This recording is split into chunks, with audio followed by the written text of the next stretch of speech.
Mayor Tom Erdmann from the city of Carrington joining us right now on the Carrington Cardinal Community Chatter, brought to you by the Carrington CVB and Chamber. And it's a weekly show that you can catch on YouTube on your live event. Thanks, Mayor, for joining us here. And we check in with Mayor Tom Erdmann once a month on our chatter program, and he fills us in on all the what's happening for the city of Carrington and the regular city council meetings and everything. We're going to talk about this one from Monday, but Tom, we got a busy week, busy weekend coming up here in the central city, right?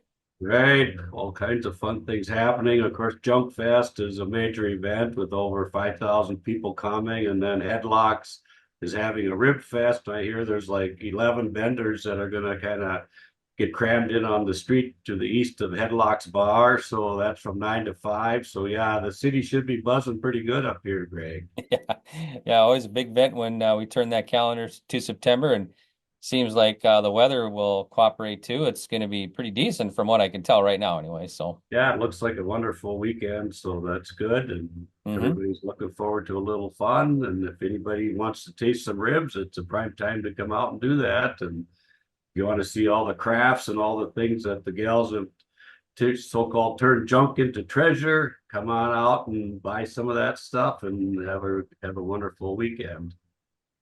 Okay, sounds good. Well, let's get into the regular city council meeting for the city of Carrington. This was from Monday, September 9th.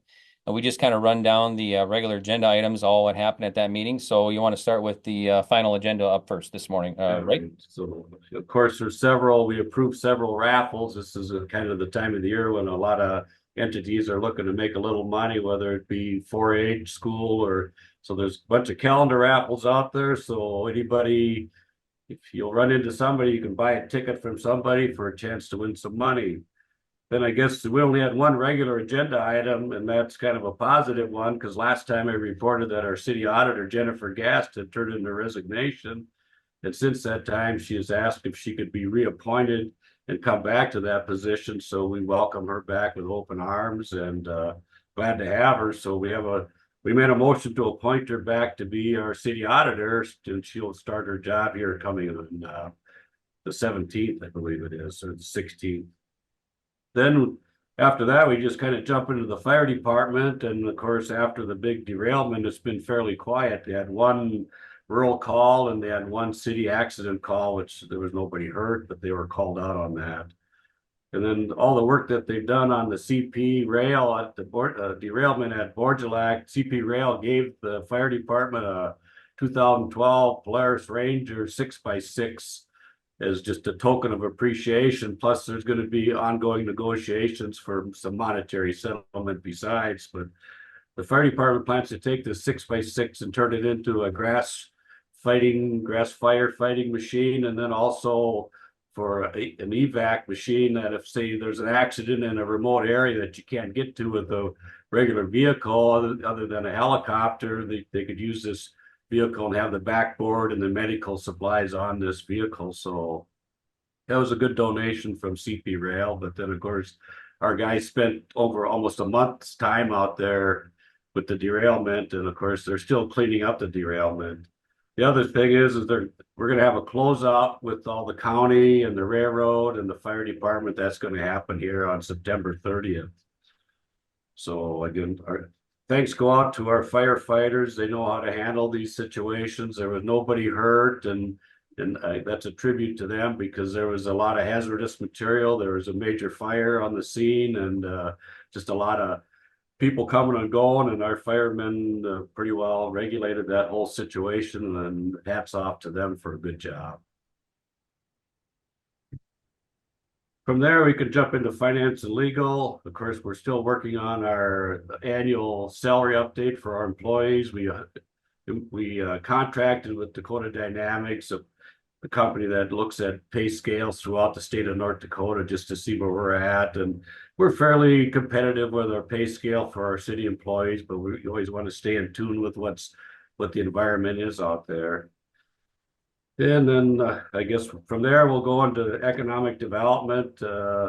We've had a lot of interest in this Uniting for Ukraine sponsorship program where we will reimburse the sponsor up to $7,500 for sponsoring a Ukrainian individual, family, or whatever. So I know we've already approved 5 of these, and we had 4 of them again now at our meeting on Monday night. So I know there's over probably 20 Ukrainians already living in our city and working at various places at Golden Acres, Car Construction, the Chieftain, and there's still more demand by the businesses, and there's more demand by these individuals wanting to leave Ukraine and come to a safe haven or a safer place. So we're excited about that. So we approved 4 more Ukrainian sponsorship grants.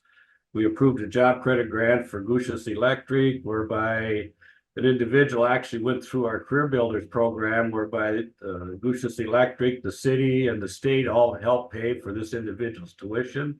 And now he's done with school, and he come back, and that means that Gushas Electric is eligible for a job credit grant from our city.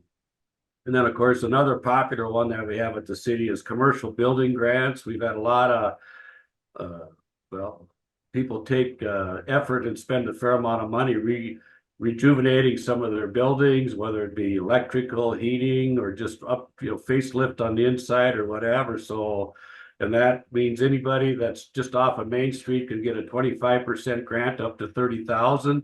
But if you're in the 2 blocks of Main Street, you can get a 40% grant up to $50,000. So that continues to be a good program, and we're glad to see that our businesses are participating in that, keeping their buildings up to code and keeping a good, friendly environment in those business places.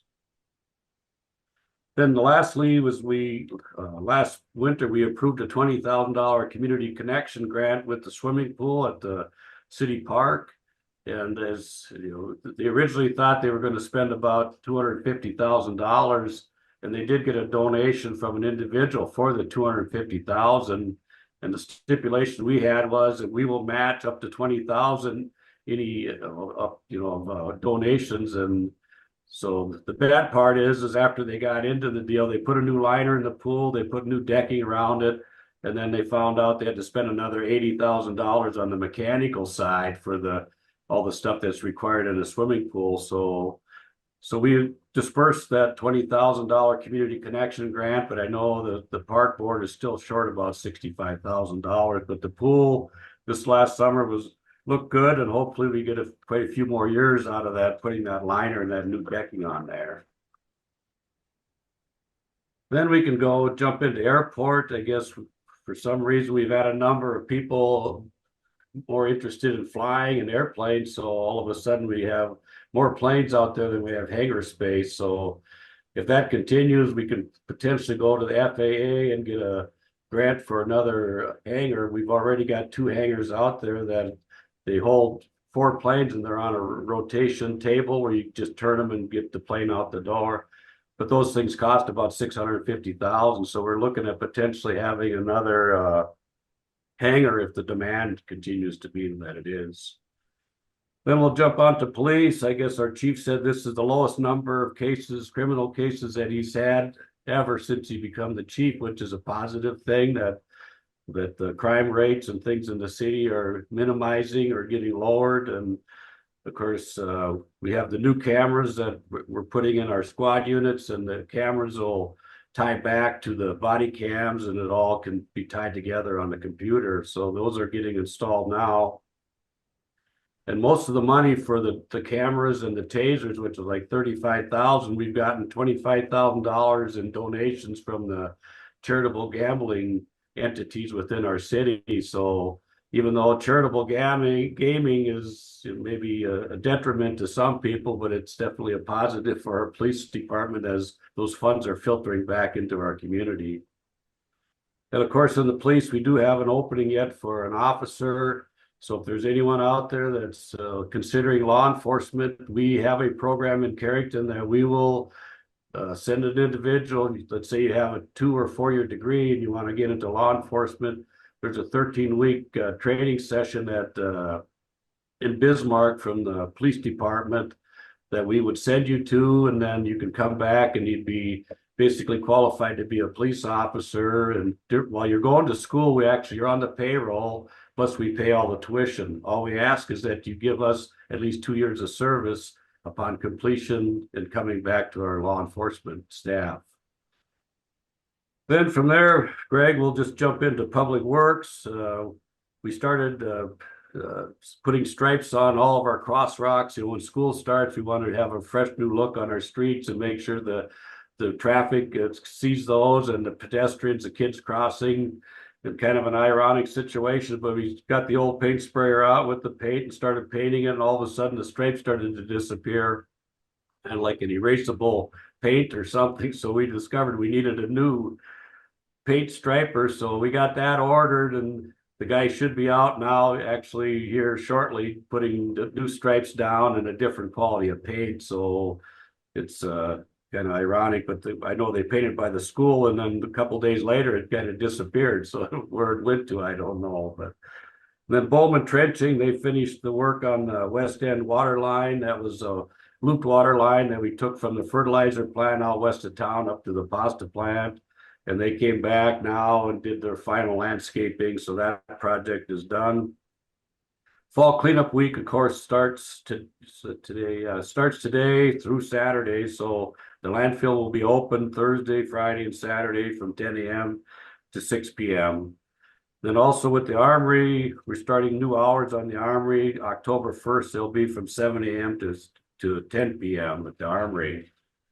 And then one of the bigger items, which I mentioned last time, is we contracted with Interstate Engineering, our engineering firm. Travis Dillman was at our meeting, and we're looking into a study on our stormwater and our sanitation sewer system. In Carrington, we have what's called an over and under, meaning that the bottom of a manhole is where the sanitation sewer system is, and above that, there's another pipe that has the storm sewer system. And the state health department notified us approximately 2 years ago that if you do any work on those type of situations, you got to replace it all. Well, replacing it all is probably could be easily a $20 million project. So the first step with all of that is to do a study. So we agreed and we passed a motion to go ahead and contract with Interstate Engineering, $164,000 contract with them, and then a $5,000 contract with Daniel Schwartz out of Nexus Company. Daniel works on grants from FEMA. So potentially we could qualify for a FEMA grant for the study, which would mean that we would have to pay 15% of that $169,000, and FEMA could potentially pay the other 85. Then as the project, you got to do the study first before you would do anything with the actual construction.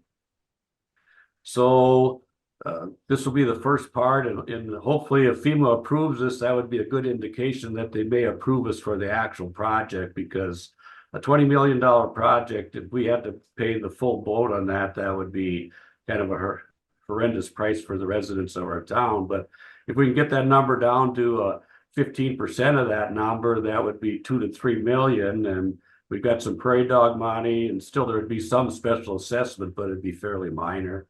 So that's a big deal. And that study, we've contracted for the study, but we all know it's going to take probably till midsummer, even next fall, before this all gets completed. So these are all long-term deals when you start dealing with infrastructure with water and sewer in our city. So I guess with that, I just close and say September 17th is our preliminary budget hearing. Everybody received their tax statements from the county. And I'm happy to say, if you look at the city line item, we only went up by like 1 to 1.5%. So that's a fairly modest increase. And the school was fairly modest too. The county took a little higher number there in the 30 to 35% range, but they put on another 12 mills for all the county roads. And we all know that the cost of maintaining and dealing with county roads, gravel roads, paved roads in the county is very spendy with all the inflationary things that are there. So, but if you look at your taxes, yes, everybody's more than likely went up.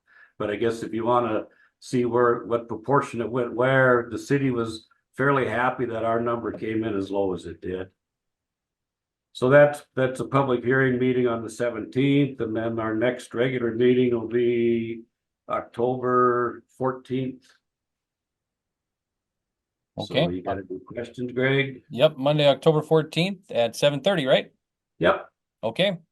At City Hall there. So we'll plan to have you on that Thursday right here on the chatter program that following Thursday after the meeting. So That'll work. I guess I got you on my calendar as a reoccurring event, so Yeah. how Yeah. everything's going for you. Right.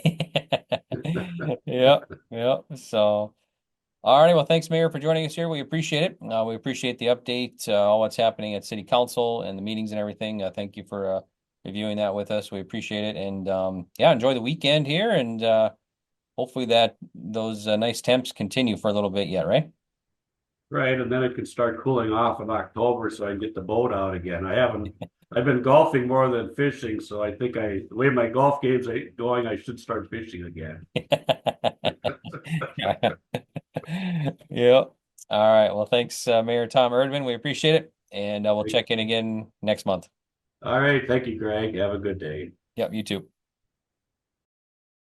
Get ready for Junk Fest, the ultimate treasure hunt. Join them for their 20th edition, featuring over 130 collectors, creators, and makers. Tomorrow from 9 to 4 at the Foster County Fairgrounds in Carrington, North Dakota. Enjoy live music by the Mooncats, delicious food on site, and more. Only $5 admission. Kids 12 and under get in free. Proudly supported by the Carrington CVB and Chamber, Central Pharmacy, The Garden Gate, Runnings, and Wayne March Antiques. Check out their Facebook page for vendor highlights. See you at Junk Fest.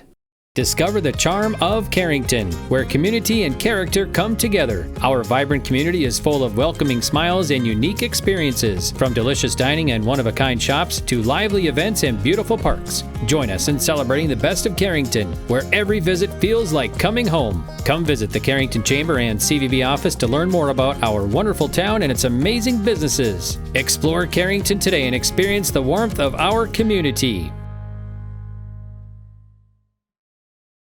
Hey sports fans, tune in to yourliveevent.com for all the action-packed Carrington Cardinal games, streaming live and free. Catch every thrilling moment with our live coverage. Listen to the play-by-play and watch the games unfold right on your screen. Plus, if you missed any of the excitement, don't worry. You can catch up on all previous games at yourliveevent.com. Check out the full schedule and never miss a moment of your favorite local Carrington games. Stay tuned and let's go Cardinals!